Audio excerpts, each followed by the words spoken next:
નમસ્કાર. The orbit અફેરમાં આપનું સ્વાગત છે. આજે 27 ડિસેમ્બરના કરંટ અફેર લઈને આપની સમક્ષ હાજર થયો છું. ચલો સમય ના બગાડતા શરૂ કરીએ.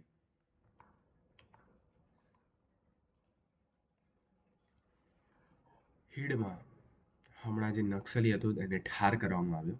તેના પછી 1 કરોડનો ઇનામી નક્સલી ગણેશ ઠાર. આમાં એક જ પ્રશ્ન પૂછાઈ શકે કે જે નક્સલી ગણેશ હતો તેનું આખું નામ શું હતું? તેનું આખું નામ હતું ગણેશ ઉઈકે. પ્રશ્ન નંબર 2. સૈનિકો હવે ઇન્સ્ટાગ્રામ પર પોસ્ટ, લાઈક કે કોમેન્ટ નહીં કરી શકે, માત્ર રીલ્સ જોવાની છૂટ. કારણ શું છે કે જેથી સૈનિકોની અંગત માહિતી જાહેર ન થાય, પોસ્ટ દ્વારા દુષ્કર્મો, વિગુણ લોકો દ્વારા ટાર્ગેટિંગ અટકાવાય, જેથી સૈનિકોની જાળવણી થાય.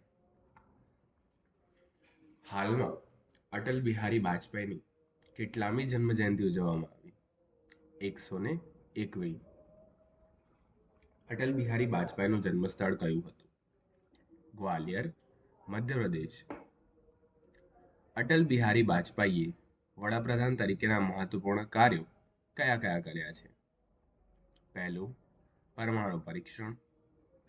બીજું, સ્વર્ણ ચતુર્ભુજ યોજના. ત્રીજું, પાકિસ્તાન સાથે શાંતિના પ્રયત્નો.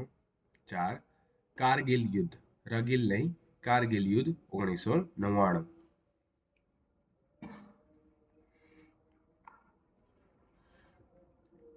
પીએમ સૂર્યઘર મફત વીજળી યોજના હેઠળ ગુજરાતે કઈ સિદ્ધિ મેળવી છે?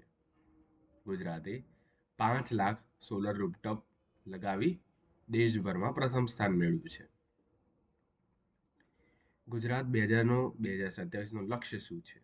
10 લાખ સોલાર રૂફટોપ. ચર્ચામાં રહ્યું છે તો આખી વિગત ડિસ્કસ કરીએ.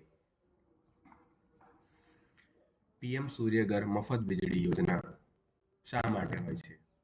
કે ઘરેલું વપરાશકર્તાઓને સોલર પેનલ લગાવી મફત વીજળી આપવાનો હેતુ છે. યોજના 2024માં પીએમ મોદી દ્વારા શરૂ. લાભ: દર મહિને 300 યુનિટ સુધી મફત વીજળી. કુલ બજેટ આશરે 75,000 કરોડ. આમાં યાદમાં રાખવાનો પોઈન્ટ એટલો જ છે કે ગુજરાત પ્રથમ સ્થાને છે 5 લાખ રૂફટોપ સોલર સાથે. આ યોજના 2024માં પીએમ મોદી દ્વારા શરૂ કરાઈ છે. હાલમાં all India classical FIDE rating ચેસનું આયોજન ક્યાં થયું? પ્રથમવાર નહીં પણ ત્રીજી કે ચોથી વાર અમદાવાદમાં થયું છે. All India classical FIDE rating ચેસમાં કોણ જીત્યું, એટલે કે પ્રથમ ક્રમે કોણ આવ્યું? જવાબ છે કર્તવ્ય અનડકટ. પહેલા ક્રમે કર્તવ્ય અનડકટ 8.5 પોઈન્ટ, બીજા ક્રમે જ્વલિન મહેતા 8 પોઈન્ટ, ત્રીજા ક્રમે જલપન મહેતા 7.5 પોઈન્ટ.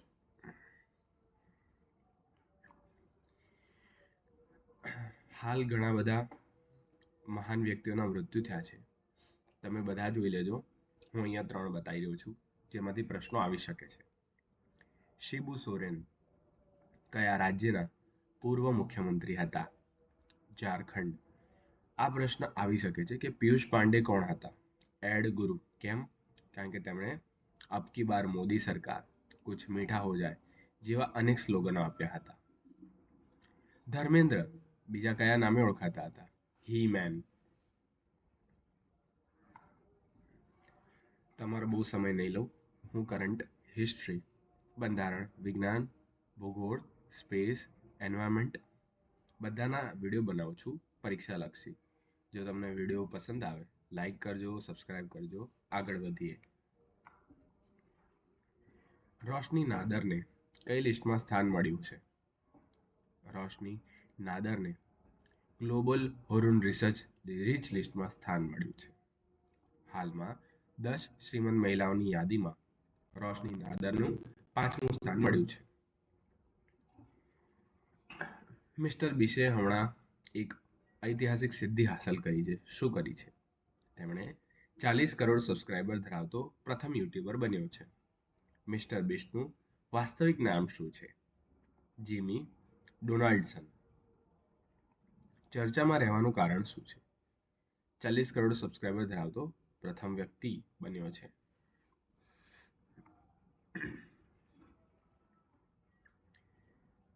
હાલમાં શુભાંશુ શુક્લા આંતરરાષ્ટ્રીય સ્પેસ સ્ટેશનમાં ગયા તે વિશેની બાબતો.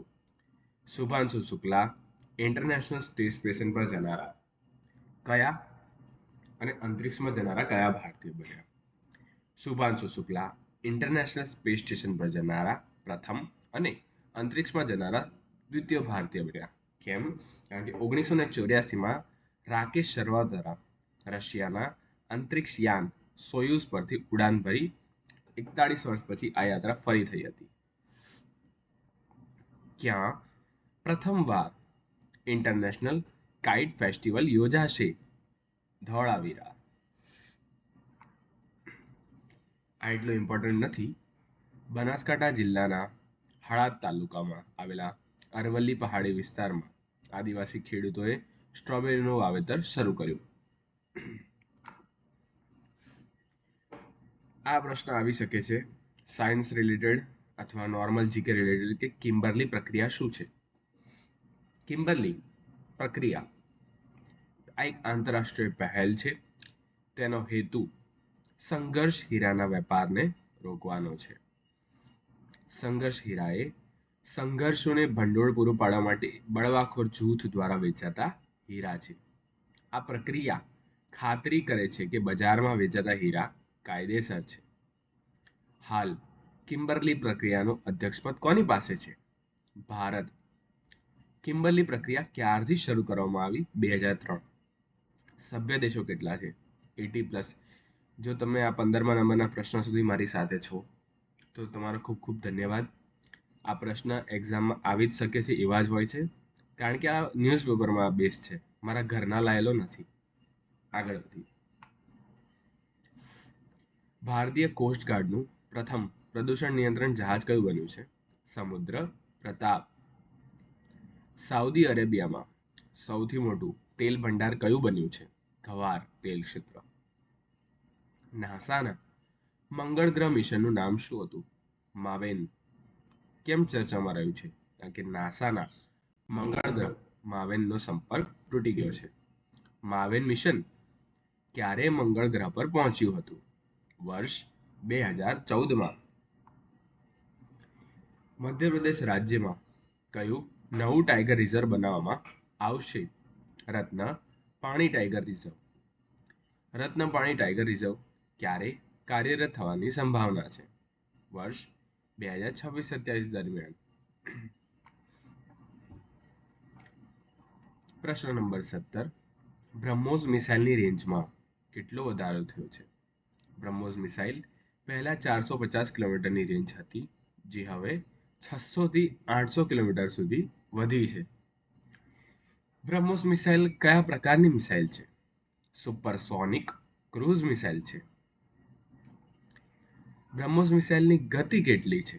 બ્રહ્મોસ મિસાઇલની ગતિ મેક 3.0 છે કારણ કે બ્રહ્મોસનું વજન 3 ટન હતું જે ઘટાડીને 2.5 ટન કરાયું છે અને જેના લીધે તેની સ્પીડ વધી છે.